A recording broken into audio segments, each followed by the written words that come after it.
Shabbat Shalom. We are back.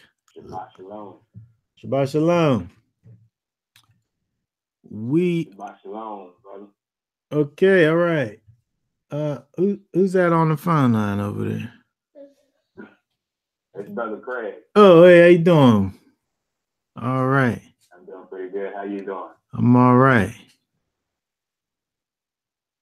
Okay, we are going to be looking at today Numbers chapter 12. We'll do I guess we will kind of do an slightly abbreviated Erev Shabbat version, nighttime Shabbat version of the study. We'll look at Numbers chapter 12. I'm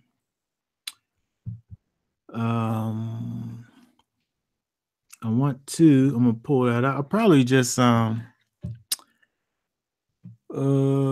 let's first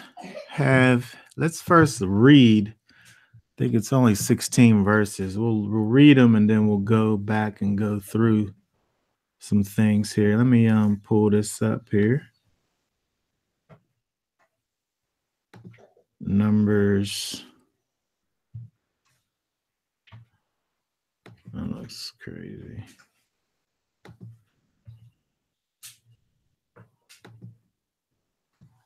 Okay. Numbers. You got that, Hisky? Mm-hmm. Good. And Miriam and Aaron spake against Moses because of the Ethiopian woman whom he had married. For he had married an Ethiopian woman. Read 16 verses. Okay. And they said, hath Yahweh indeed spoken only by Moses? Hath he not spoken also by us? And Yahweh heard it. Now the man Moses was very meek, above all the men which were upon the face of the earth. And Yahweh spake suddenly unto Moses, and unto Aaron, and unto Miriam, Come out, ye three, unto the tabernacle of the congregation. And they three came out. And Yahweh came down in the pillar of the cloud, and stood in the door of the tabernacle, and called Aaron and Miriam. And they both came forth. And he said, Hear now my words. If there be a prophet among you, I, Yahweh, will make myself known unto him in a vision, and I will speak unto him in a dream. My servant Moses is not so, who is faithful in all mine house. With him will I speak mouth to mouth, even apparently, and not in dark speeches. And the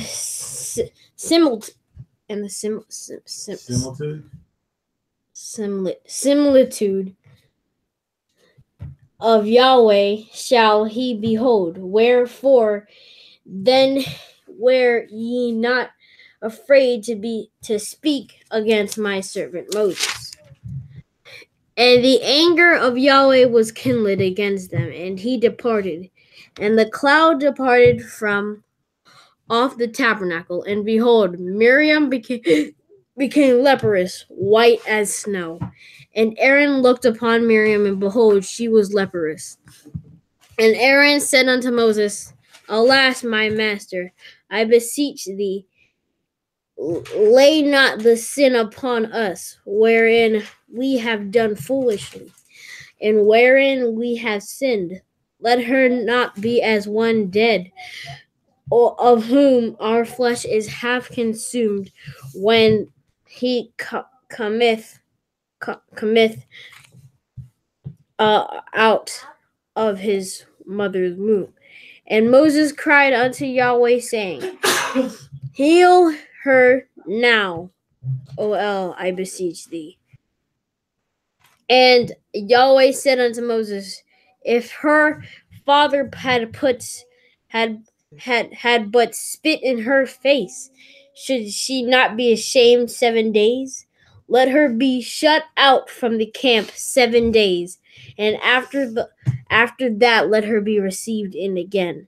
And Miriam was shut out from the camp 7 days, and the people journeyed not till Miriam was brought in again. And afterward the people removed from Hazeroth and pitched in the wilderness of Paran. Okay. All right. Okay, so let's go back and look at a few things here that I thought were interesting. Let me go back over to here.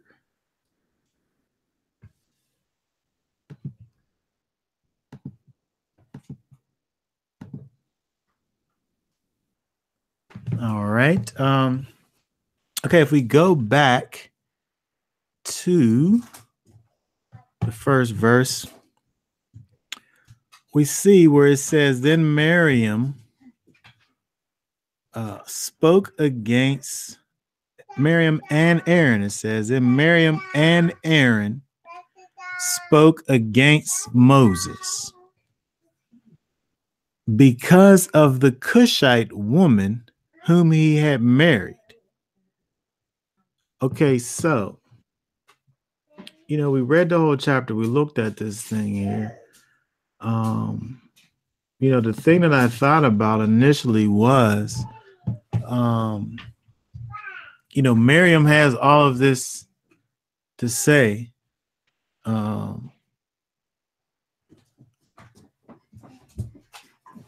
Talk about her it's when you look at it, it's like it seems kind of disjointed from everything, because her complaint after it says spoke against Moses because of the Cushite woman who he had married. Then then she starts talking about the woman at all. Like she begins to go into the idea of, the whole speaking with Yahweh and prophesizing, and who has the right to prophesy. So like that. what do the two things don't really have anything to do with each other. Yeah. It's like she might have had some bitterness about Moses' position with Yahweh, and that was causing her to look at his humanity.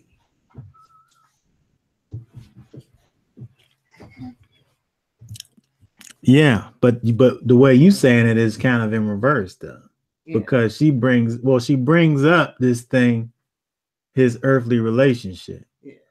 But her real beef really is the spiritual position. Right? It's the spiritual position that she got a problem with, but she's bringing up his physical relationships, which is odd. I'm asking the question because I don't really have an answer. I think that the real beef was, or the one that Yahweh was most concerned with, had to have been the spiritual thing. Right. He didn't address the Cushite woman at all. No, he didn't have anything to say about that. He just came down and was like, y'all don't have no business talking about Moses and his relationship with me. Yeah, you just went too far. Our relationship.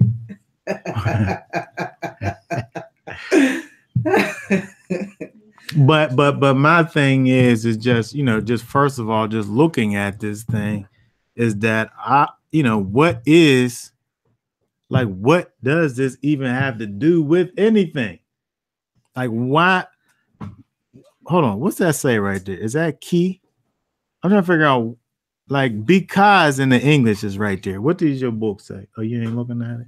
You know about the American Standard? Mm-hmm. American, what verse?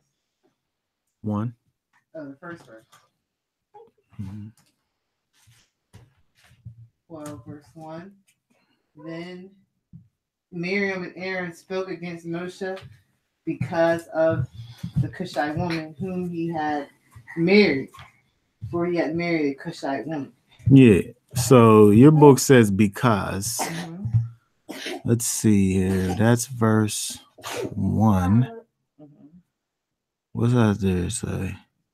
That's all adot. All adot.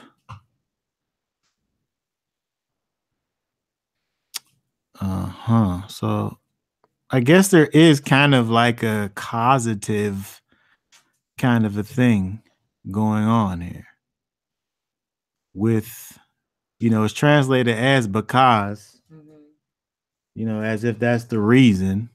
When you look at let's see this. So the words that came out their mouth was that he had married this Cushite woman. Yeah.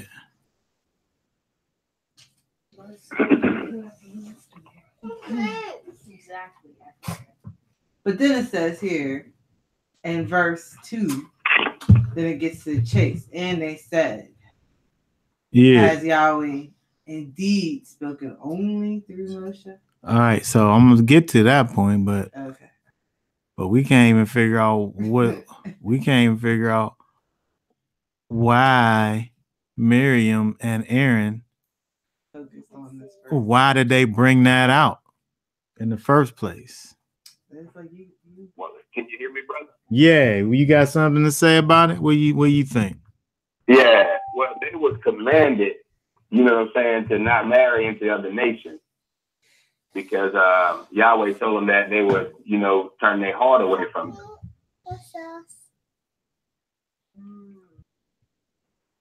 So you saying that they try and bring up some disobedience in Moshe.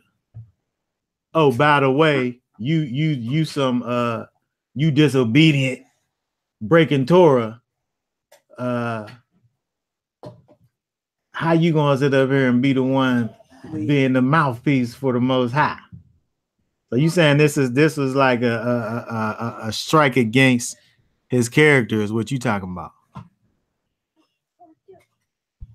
In a way, because he commanded them. The reason why he told them don't do it, because they would turn away the hearts from the Most High Father, like when Solomon went and did all that, and then he started building, altars to those pagan gods.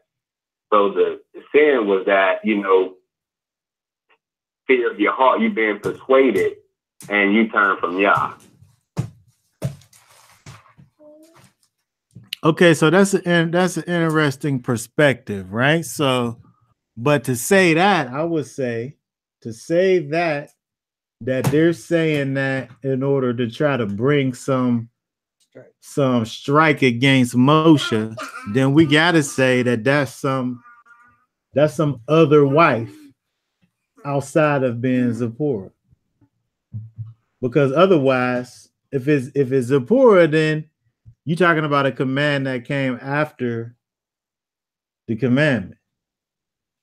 I mean, a wife that came before the commandment, I'm saying. If that's Zipporah, the commandment came after. But if it's another wife, then now that could be a valid point. Or they like, you made a mistake when you married her. You should have married her. I know, but you can't retroactively say, well, now, you know what I mean? Now Yahweh wants for us to do thus and so, but since you did it before he gave the command, now we're gonna sit up here and bring this against you. As a woman, I think that Miriam could good and well be talking about the wife that he already had before the commandment. You saying that's what women do? Yeah. They just try to find fault and just pull it out, whether right or wrong is what you trying to say. I'm not a spokesperson for all women, but I wouldn't have a problem with doing something like that in my flesh. I'd be like, well, you married this. You don't even know what kind of Gentile. woman to marry. How you gonna sit there and tell us what to do? I'm not a mouth person. I'm not a spokesperson for women, but yeah, but I think logically it would have to be a different wife if that's the case. Yeah. And I would say the same thing. I would say if we was going to go along with the brother is saying here, then we would also have to assume that this Cushite woman was not the wife that we know of.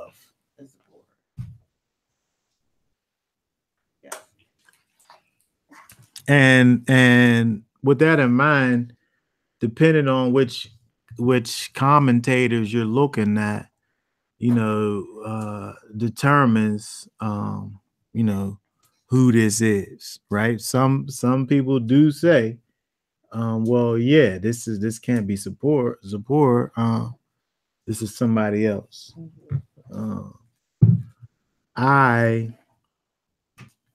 They don't really talk about no other wives or children by any other wives other than Zipporah.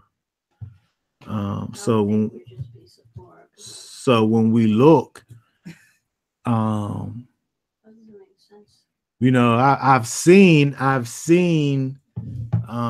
people come up with stories of. This is interesting. As I was looking, I saw that they talked about Moses. It's pretty crazy. Moses. This is legitimate commentary I was looking at. I didn't write it down, but I'll just say what they said.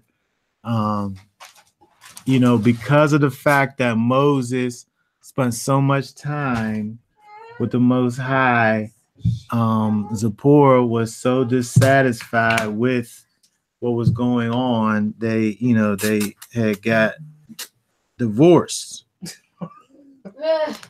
and then now he's dealing with this other wife here, this Cushite woman, this Ethiopian woman. Is that even in the Bible? No. This is some credited some accredited commentators that was saying this. Now, other ones you will say that this is not Zipporah, based on the fact that they're saying that this was a Cushite woman, and we know that Zipporah was a Midianite.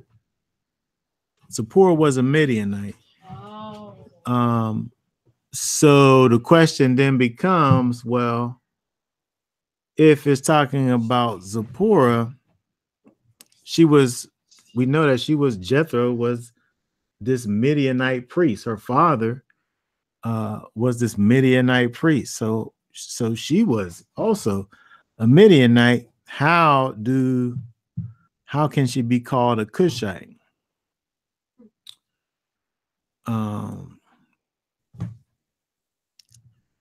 Which I guess would be another question that I would have when we look at this. If we do say that Moses only ever had one wife, and this is and we talking about her here, how do we fit then Zipporah into being this Cushite woman?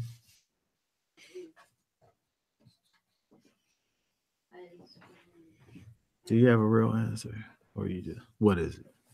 Probably like what was the tribe that Moses was in?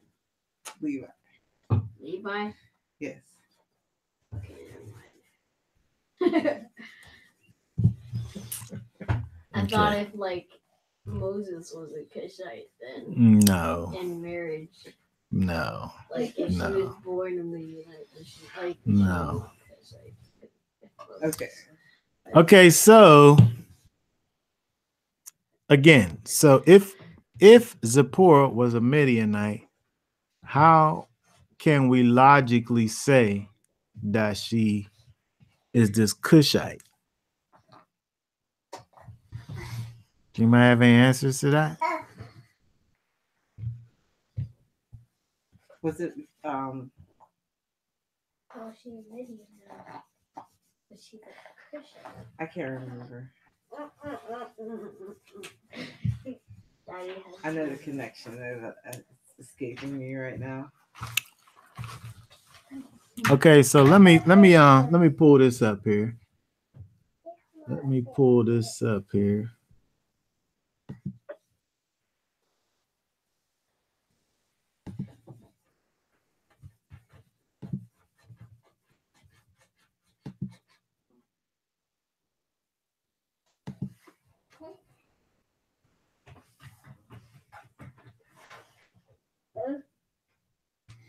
If we look here,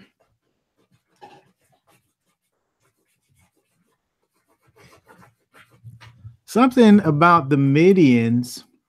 Now we look on an ancient map, we can see that there was a place that was, I believe the place that was actually called Midian. I believe the place that was called Midian was actually south in the like south of Israel, like all of the Israelite lands. I think below that was Edom, and I think below that was Midian.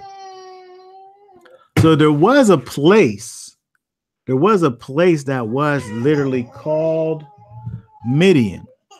But when we look at Midian, in terms of the Midianites, they were actually a nomadic people. They were a nomadic people, the Midianites. So, in other words, the Midianites were people who kind of traveled around. They traveled around, kind of like when we look at Israel.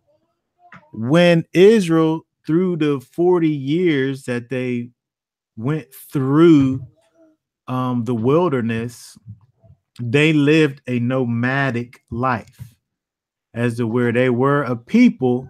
They were a definite people, but they traveled. They didn't have a land mass to actually, call their own. So when we look at, again, the Midianites were the same. They were this nomadic people who went around from place to place. So that being said, you could technically be somebody who lived in the land of Cush and still been a Midianite. Just like when we think about, we think about people, if you're in America, right? You people who in America, just because you're in America, somebody could rightly call you an American. But if you have some other type of nationality that you're connected with, they'd also be right by calling you that as well. So because of the type of people that the Midianites were, it does leave room for this to have been Zipporah that they're speaking of, who very well could have been called, a Cushite woman, or a Midianite woman, who we know her father was. Was you gonna say something on the phone there?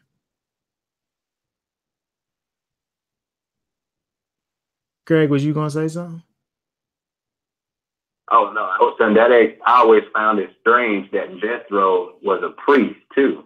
Yeah. Like, where did he get the knowledge or the instructions to become a priest? But that makes sense because, he had, genealogy back to Abraham and was taught, it went down generation, because I wonder how he was even a priest, it makes sense.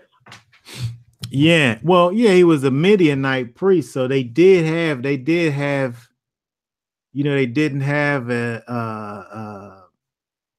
they didn't live the same kind of culture, but he definitely was a priest. And when we look, Right. at we can see in the scriptures where Jethro kind of gets the realization of who the Elohim of Abraham, Isaac, and Jacob is, where he says, now I know that Yahweh is Elohim. So, we can see in various cultures where they do have, a priest. But it seems as if the Midianites, even though they did come from Abraham, they most certainly were doing something that was kind of they weren't exclusive to the Elohim of Abraham, Isaac, and Jacob, because we see kind of like this this kind of revelationary experience that Jethro has, kind of this conversion piece. What? It's like Exodus 17 or something like that, I think.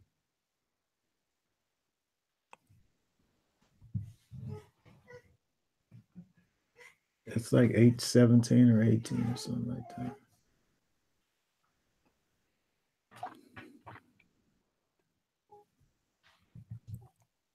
I could just pull it up, right? If that's it, then you could. I know. I'll start typing it in my thing. That's Exodus 18, verse 11. Okay, good. What else? Now I know that Yahweh is greater than all other gods, for he did this to those who had treated Israel arrogantly. Yeah. So that's right after Moses. Kind of, he gives them the whole thing as far as what Yahweh did for Israel, as far as the Exodus and all of the miracles and all of that. Yeah. So I'm just saying, as far as Zipporah and the whole Midianite thing, I'm saying based on the fact that when we see anything that talks about children of Moses and wives of Moses, we have Zipporah by name, and then we have this thing here that kind of is this is kind of the obscure thing that we have, where to me, I feel like because there's room for Midianite to actually be somebody outside of somebody who just from the location that was at some point designated as Midian. I think that it's plausible that this is referring to Zipporah, the wife that we know of. But again, when we're looking at what it is that Miriam is doing,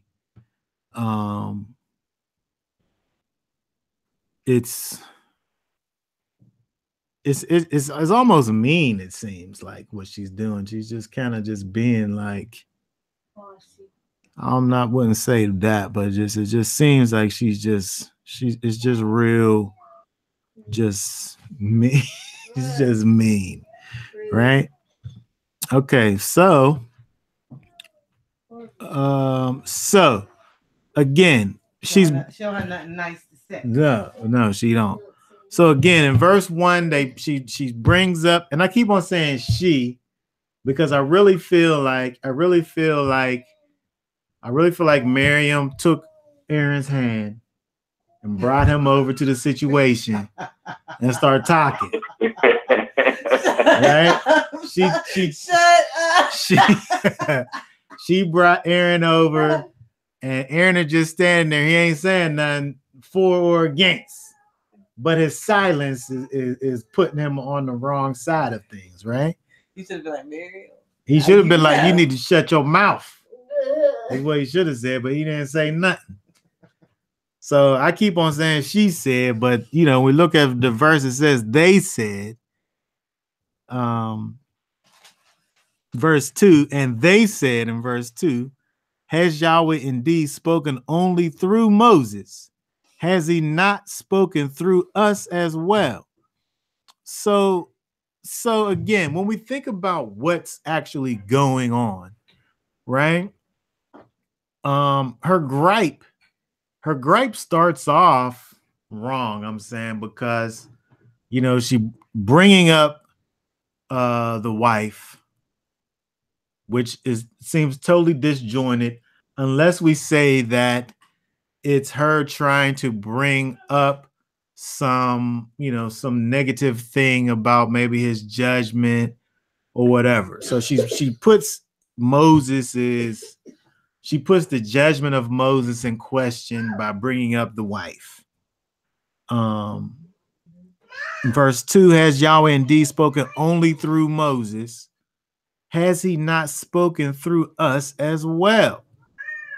So it's almost like kind of an all or nothing kind of a thing that they're going through, because what we have to understand when we look at the positions of Miriam and Aaron, both Miriam and Aaron. Aaron is the high priest. Aaron is the high priest, right? From a from a religious perspective, or just in general, as far as the people are concerned, there's Moses and then there's Aaron, right? Aaron's like, he's right on top. He's like the second man in charge here. Like, what more could they be asking for? Right? When we look over at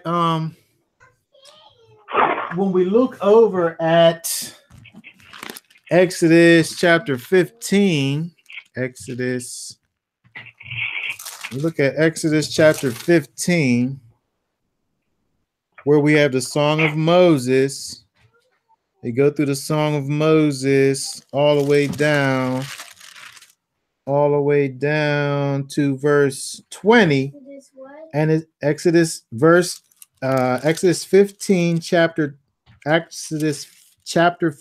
verse 20. After they goes through the Song of Moses,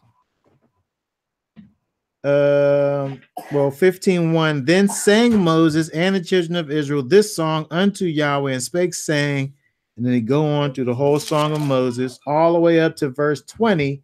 And Miriam, the prophetess, the sister of Aaron, took a timbrel in her hand, and all the women went out after her with timbrels and with dances. And Miriam answered them, saying, yea to Yahweh, for he hath triumphed gloriously, the horse and the rider. So you got Moses, who leads them out in the Song of Moses. And then the very next thing that happened is that you got Miriam there. She gathers all the women together, leading the women off in front of the whole nation. So she's dealing with Moses as if she's like this lowly person who doesn't have no influence or say in the nation, when she herself she's Miriam. You know what I mean? Just like you, Mom. So what is her problem? What's her problem? She's upset about Moses with his wife. Well, we can't bring him back to the wife. Well, she's upset that she. I mean, this is her problem. The other thing was like a diss to try to justify her problem.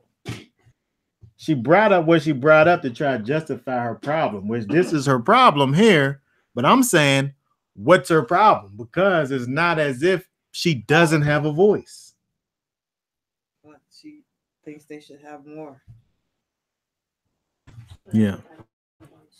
So she's not satisfied with She's her. not satisfied with her position. She's not in content with her position.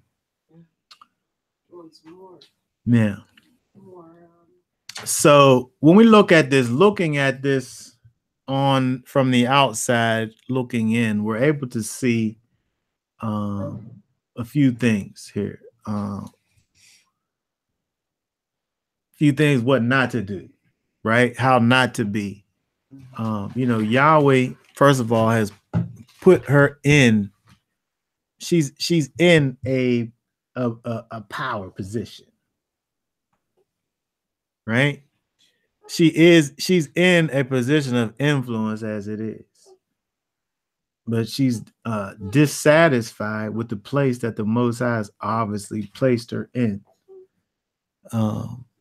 And so to go and to even speak against Moses is really speaking against the Most High. For her to go and to speak against Moses, first of all, so the Most High don't know what he's doing whenever he placed Moses where he placed him. He don't know what he's doing whenever he placed Aaron where he placed him. And he didn't know what he was doing when he placed Miriam where he placed her. Whatever that role was that she had, he was wrong, right, for doing. Who she talking to Moses, but who's she really questioning though? She said that Yahweh speaks to them just like he speaks to Moshe. Which we're gonna find out that what she talking about is pure delusion, right? Because he may speak to other people, but is not the way. It's not the same way. It's not the exact same. No, it's a big difference, right?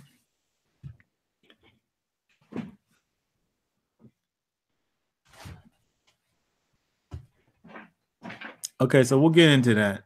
But when we look at verse 3 is another interesting verse because verse 3, let me read it in this version here. Let me go back to the KJV.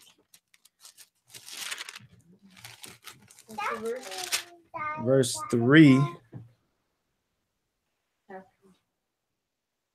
We're in chapter 12 of Numbers. Now the man Moses. Now does your book have this in parentheses? Which one? Verse 3. Yeah. Now the whole thing is in parentheses. The man Moses was very meek above all the men which were upon the face of the earth. I think that's because they say that Joshua came back and wrote this here. That's what my bottom says. Because it wouldn't seem proper for Moses to be talking about himself like this. Well, it wouldn't seem meek. It wouldn't seem meek, no. Yeah. But I think you're right. But also when we look at this word meek, which is anav, which means humble. It's translated as here it's translated as meek, humble, lowly, poor, depressed, in mind, gentle. When you think about what it is that Moses is going through, is being put through, when we see here, when we look in here with Miriam and his brother Aaron, when we look back at the last chapter with the people wanting to have meat whenever they were giving man. You know what? This is exactly the same as what happened with the people wanting manna. I mean, wanted meat with the manna. They weren't satisfied with their manna. Yahweh was giving the people provision from on high, and they wanted more. Yahweh created a relationship between the people that consisted of him providing a certain thing for them daily, twice on the sixth day. And they wasn't satisfied with it. And then we see a higher manifestation of the same thing with Miriam, where Yahweh has provided a way that he was going to deal with the people. Actually, this is what they wanted in the first place, right? When Yahweh spoke the commandments on Mount Sinai, the people said, look, I don't want to hear that no more. That was the most terrible thing that I've ever heard in my life. Please, from now on, Moses, you go and you talk to the Most High, and then you come back and tell us what he said, because I don't ever want to hear that again. What had just happened right there. So this is what the people asked for. But then now we have Miriam and Aaron here speaking up and saying, well, we good enough too. Like, talk to us. But I'm saying when we look at this word anav and the fact that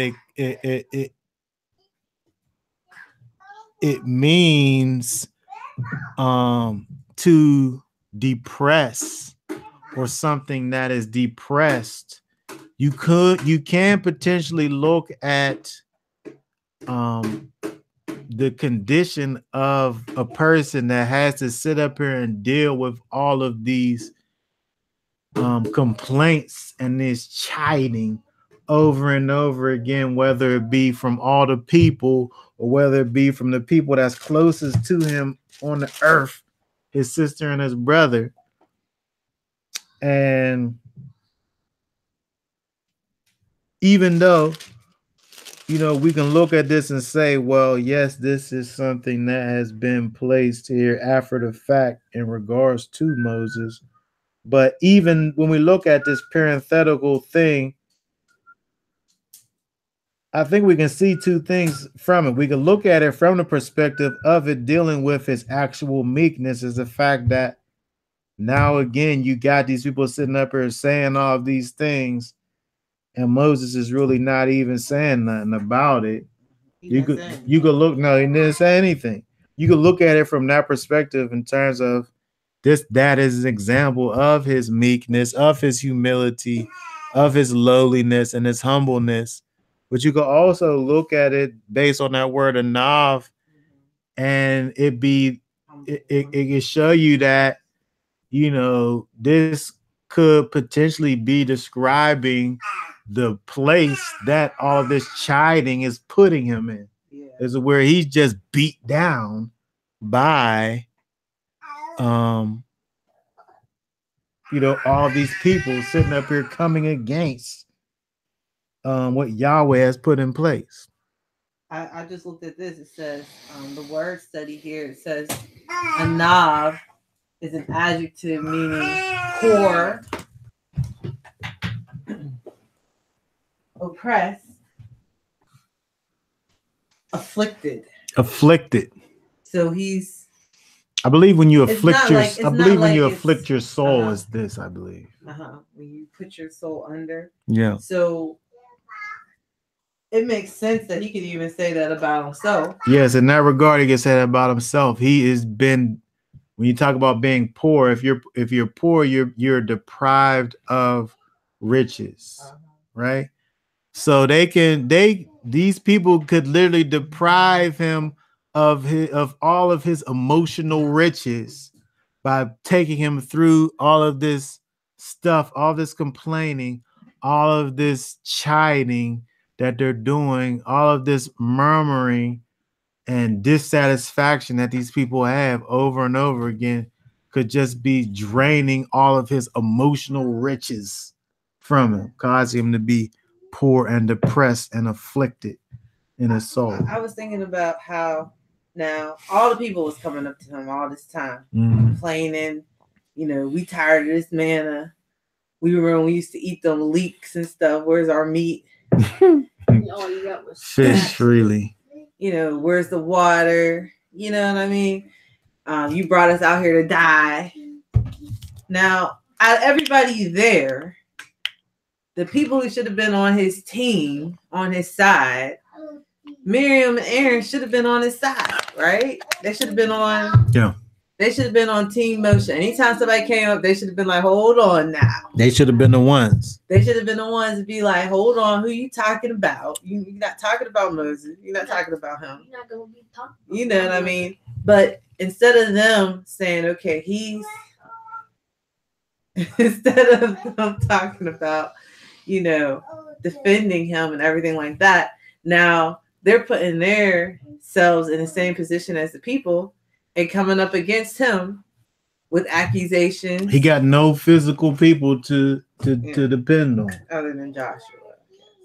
And Joshua, who at this point is kind of just like, he's just like his apprentice. Like, you know what I mean? So he's like coming up. Like, he don't have any like fully in the maturity yet. No. Nobody's on his side. Mm-mm. The people that should be on his side, he turns around and they're not really on his side. Yeah. They sit up there having other Which things. I mean, reality is like that. You running the race, and then you turn around and the people who you was running with, they're gone. They ain't even running with you no more. They're like, we don't mess with them. He the level. But that's how life goes, right? I always say ministry is a lonely thing. It's a lonely, lonely thing to do. So again, we look at this verse 3, and again, we could look at it, like I said, from two perspectives. As again, it could be looked at in terms of dealing with something being said of Moses, in terms of him being humble. And then we can also look at it in terms of Moses speaking of his own self, and the fact that he has been, as going through all of these situations and circumstances, made poor and depressed by these circumstances. And again, when we look at this, we looking at this from Miriam and Aaron's perspective, where, from a carnal point of view, you have, big sis Miriam and big bro Aaron. And you got little Moshe over here. I mean, he's a grown man, but over 80 years old. But still, it's just, it's carnality that's causing them to sit up here and be talking about it. It's in the DNA. It's in the DNA, because when you look at like the Korah rebellion and all that happened, right? It's the same thing again, right? Yeah. We got these people, these Levites leading the charge about who is going to be the mouthpiece. It's in the DNA.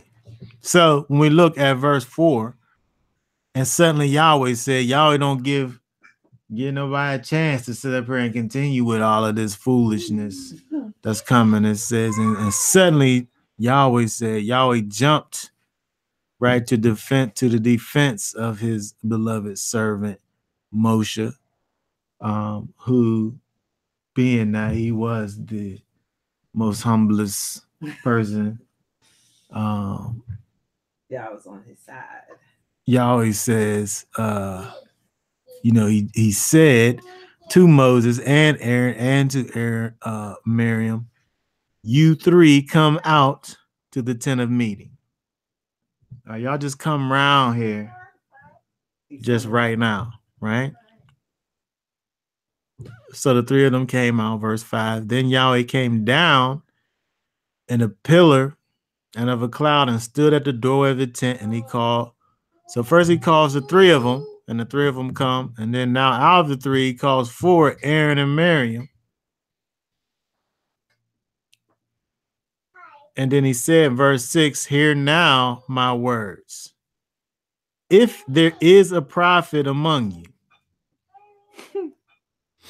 if there is a prophet among you, now Yahweh putting their credentials in question. He putting them in question, right? If there is a prophet among you, I, Yahweh, shall make myself known to him. How? In a vision. I'll speak to him in a dream. Right? So if we're gonna say that you, which we see again back in Exodus chapter 15, where it literally calls Miriam a prophetess. Yahweh's saying he's going to talk to these people here in a vision or in a dream. There's going to have to potentially have to be, there could potentially have to be a third party now to even be able to decipher what it is that the Most High is even saying. Interpretation in a dream, like how Pharaoh had that dream. Yeah, he needed an interpreter. Right. Now, just because you hearing from Yahweh, don't necessarily mean that you able to understand what it is that you're hearing. He may have some words for you, but you might not initially even know what those words even mean, or what I'm supposed to do with these words that I've clearly heard.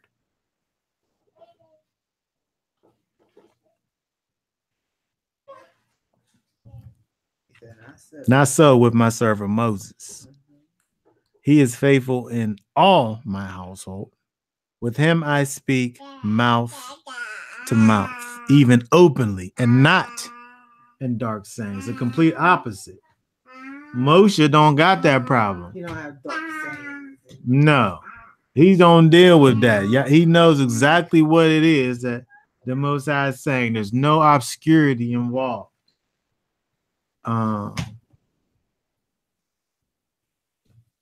He even says that he beholds the form of Yahweh, which is interesting because I didn't know that the Most High even had a form or a similitude. Right, as it says in your book, it says similitude, right? Mine says the form. Yes, it says form in New American Standard.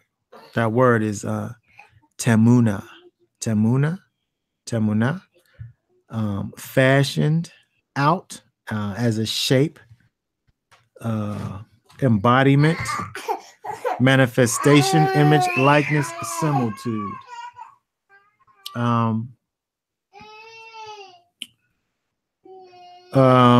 Again, whether we say that it was a literal form or what have you, the point is that there was an intimacy that Moshe had that no other person had on the face of this earth. And definitely not Miriam. And definitely not Miriam or Aaron. Right? When we look over in Exodus,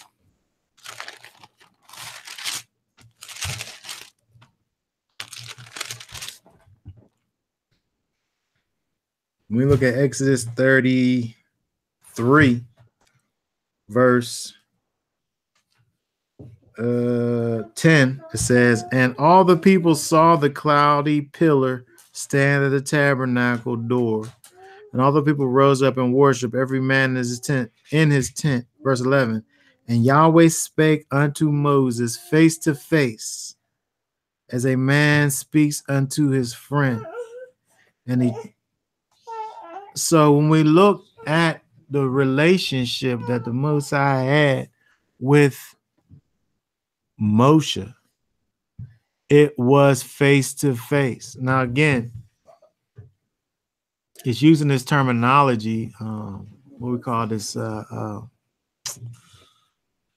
anthropomorphisms, giving you these pictures in a physical way that we can understand in a physical way, but it doesn't necessarily mean that there was a big face that was looking at Moses and Moses, in the face. But the you're right, and because here it says mouth to mouth.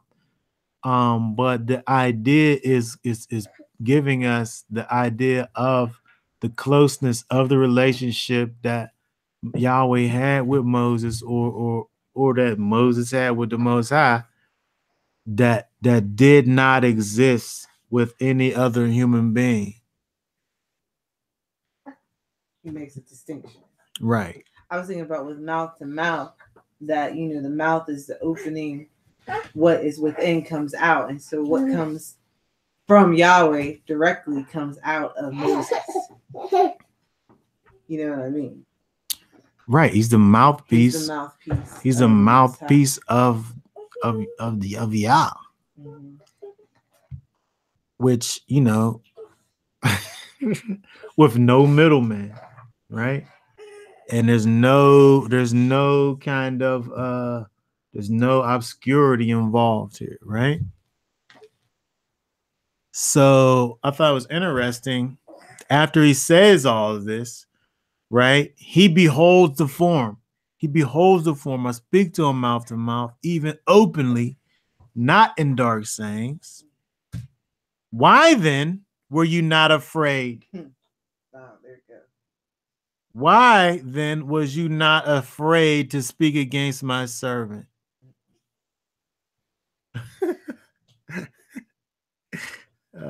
You should have been scared. Like, oh, you don't want to talk about him. Like, right? You should have thought about what she thought about saying. And then after she thought about what she thought about saying, she should have been like, well, I ain't gonna say that. I'm just gonna chill. Right? Yahweh. To fear, right? It's translated as afraid, to fear, to frighten, dread, terrible, right? There should have been fear involved. It's, when we think about the fear of Yahweh, is the beginning of knowledge. And when we think about the fear of Yahweh, we think about the idea of understanding who he is, right? When we understand who Yahweh is, there should be fear. Respect. And I'm not even talking about, I don't even want to diminish it and say respect. I want to say fear, right? And, just literally being frightened and afraid and trembling, understanding who the Most High is. He said that this is the beginning of wisdom. It's the beginning of knowledge. This is how we begin to even come to the knowledge of who he is. This is how we even begin to come to the application of that knowledge, is what we call wisdom, right? Is with that fear. That fear was lacking right there with Miriam. You can say that they at that time they expressed the fact that they did not really know who Yahweh was, because if they did, they would know how Yahweh deals and they would know who Yahweh is standing behind.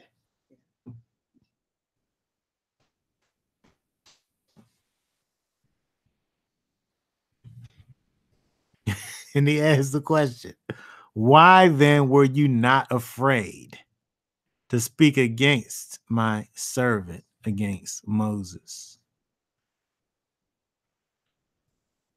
That's just like when I think about fire, they didn't understand, you know what I mean? They didn't understand that the fire was hot. Like, you know what I mean? They didn't have a comprehension of it, of the fact that they was making this grave error, coming up to Moses and treating him like he put himself in a spot. Mm-hmm. Yeah. And that's just totally disrespecting what Yahweh had established. Right. He's the one that set it up.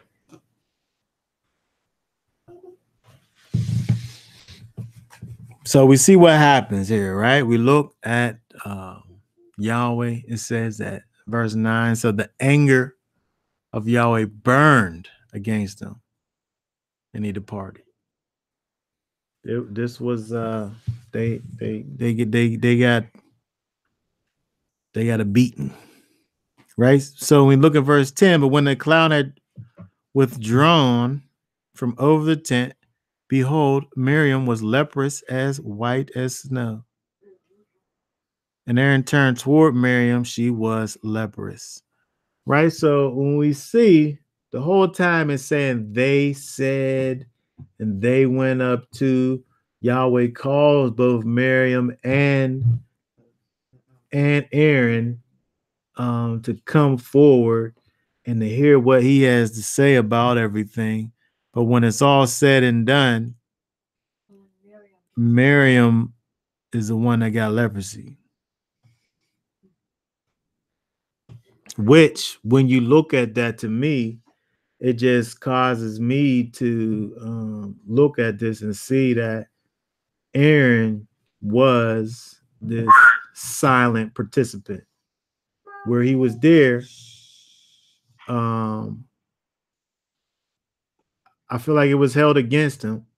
I feel like it was definitely held against him, but he wasn't the aggressor in the situation. So because he didn't get the leprosy. Right. He didn't get the immediate judgment on him. So, I have my thoughts on the matter in terms of Aaron and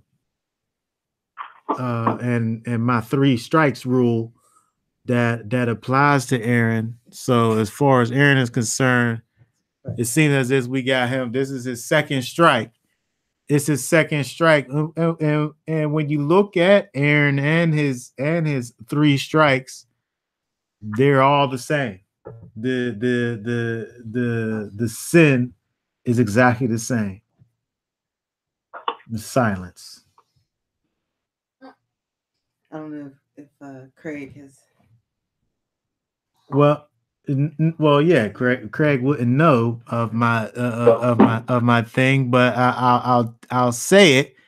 When we look at the golden calf, when we look at the golden calf situation, Aaron was there, and the people came to Aaron, and he wasn't a silent participant with the golden calf situation, but he could have been aggressively obedient to Yahweh, and he wasn't. Where he could have stood up to the people and said, no, we're not going to do this. But he did not do that. So I'm saying that was his first strike, where he did not stand up for righteousness' sake. Well, it's the same thing. He didn't stand up for righteousness' sake with the golden calf. With this situation, he didn't stand up for righteousness' sake. He didn't say anything. He just stood by because we know he was there. Because besides the fact that it says that he was there, Yahweh called them both out to the situation where he could have said to his sister, you need to just hang back and don't be saying all of this. And the third strike is the when Yahweh told Moses and Aaron to speak to the rock, and Moses hits the rock 2 times. So I would say that you can't stop Moses from hitting the rock the 1 time because maybe you don't even know he's going to do it. But when you see that arm swinging back to get it the second time, he was supposed to jump in there and stop him from doing it. Like, wait. That's not what Yahweh told you to do. So when we see what happens with Aaron as a result of the rock being stricken, Aaron gets a death sentence at that point where Yahweh tells Aaron to go to the mountain and die. Take off your clothes. Yeah, you pass down your vestment to your son. You no longer gonna be from now on. You no longer gonna be the high priest and go up to this mountain and die.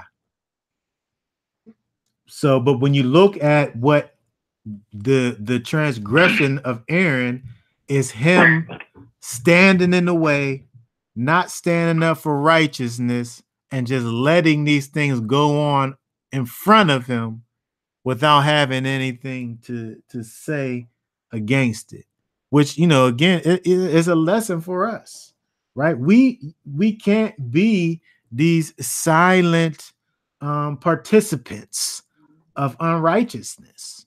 When we see unrighteousness going on right in front of us, you got to step in. You got to step in and let let your perspective on the situation be known. Is it condoning it? It is condoning it. If your silence is condoning it, yes. So if you standing next to me, sitting up here saying thus and so, and I'm just being quiet while you sitting up here saying it, or giggling, or whatever, yeah, I'm co-signing on it. I'm guilty of it, just like you are. That's why I went. Yeah. So we have to be able to look at this whole thing and see where Aaron. So I'm saying just because he wasn't punished right here, I feel like he was punished because the next thing he did was the final straw. That was his last straw. Because really, after the golden calf incident, then he got promoted. Like, yeah, he got like a promotion. Yes, after the golden calf situation, when he made it. He made that thing intricately with his own hands. And said that he just put it in the fire and it came out like he got promotion. Then he stood here and let this whole thing go. And then whenever he stood there when he was talking about Moses, and then he let Moses speak a lot too. So we have to be able to, when we see unrighteousness going on, and lesson for the kids, lesson for y'all. If you ain't saying nothing against it, you doing something for it, right? You sit up there and you letting Africa sit up here and do something, then you might as well have been doing it too, because you ain't stop her from doing it. Okay, so I tried to stop him from giving away. Yeah. And they already did that. Yeah. That's funny. I'm like, History, stop. I tried to take it out of there. Okay. Pull my hand back. So let's see here. When we look at this, okay, so even when we see when we look at what happens, right? When we look, the leprosy goes on to Miriam, right? She became leprous. Then Aaron is so sorrowful. Oh my Lord, he's calling his brother Lord, who he just sat up here. He just sat up here and was quiet while Miriam had all this stuff to say. Oh my Lord, I beg you, do not account this sin to us, which we have acted foolishly, in which we have sinned. Oh, do not let her be like a dead one whose flesh is half eaten away when he comes from his mother's womb. So now you have Aaron who's up here and he's pleading to Moses, who before something happened, before the consequences kicked in, you know, he wasn't trying to plead for Moses to Miriam, right? So okay, so you could kind of see you could kind of see how it seems as if that being the case, as to where Aaron is really more, I would say you could look at this and it looks like Aaron is closer, cares more about Miriam than Moses. Because first of all, he's gonna take her side against Moses, and then when something happens, he's gonna plead with him. He's gonna plead with him for her. Instead of being like, well, you know, that's what she get anyway. She never, you know what I mean? She never should have said that anyway. And then Moses too cries out to Yahweh and saying, "Heal her, I pray, please." And then the Most High, then Yahweh, you know, at the end of the day, is just bringing everybody back into focus and dealing with it. It's an interesting thing that he says here. If her father has spit in her face, will she not bear her shame for 7 days? This was a shameful thing that she was doing. Again, when we look at what she's literally doing, she's talking against Yahweh. She's talking against who Yahweh has put in place. Right? This is a shameful thing that she's doing. And she just needs to bear her shame. Right? She just needs to reap what she sows. But when you look at verse 15, to me, I feel like it's proof that she didn't have no business doing this in the first place, because she's already in this revered place within the nation. So Miriam was shut up outside the camp 7 days, and the people did not move until Miriam was received again. The people didn't move until she was received again. Right? It was a whole stop to everything was in place because of Miriam here, and you know, in her guilt, right? And the guilt that was upon her. The whole show was shut down, right? Yeah, everything stopped up. Nobody moved. I think when Miriam dies, on to talk about them mourning for like 30 days or something when she dies. Mm-hmm. They did. Because it's Miriam. She's basically the mother of Israel, of the nation.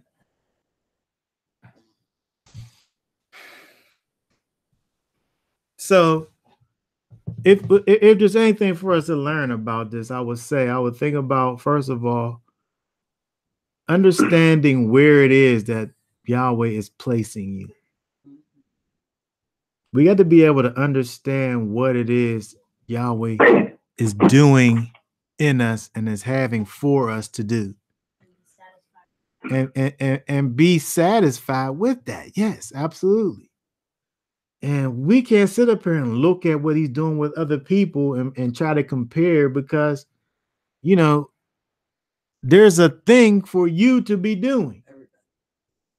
Everybody has a position and a place to be doing. And that's the thing that in us, Yahweh is looking at you, and he knows what it is that you're capable of doing. And he wants to pull that out of you and use that in you. But we want to sit up here and look at what other people are doing, like that's our gifts.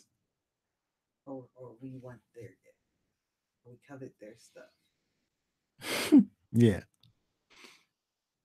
And it's totally irrational when we look at this, really, because again, we're talking about arguably the people on the very top of the nation, where there wasn't a woman higher than Miriam in the nation of Israel.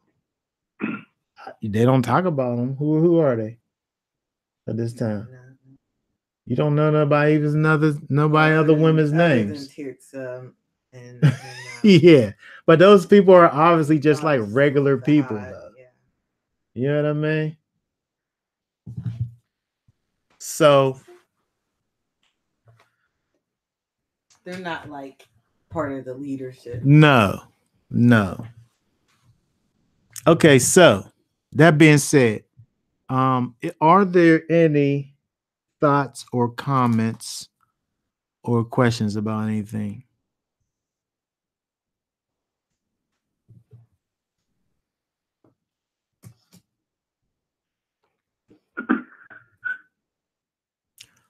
Okay, so that being said, I think for now, like I said, we're not going to go too long. We just talk about the chapter 12. And we will be done for now. So,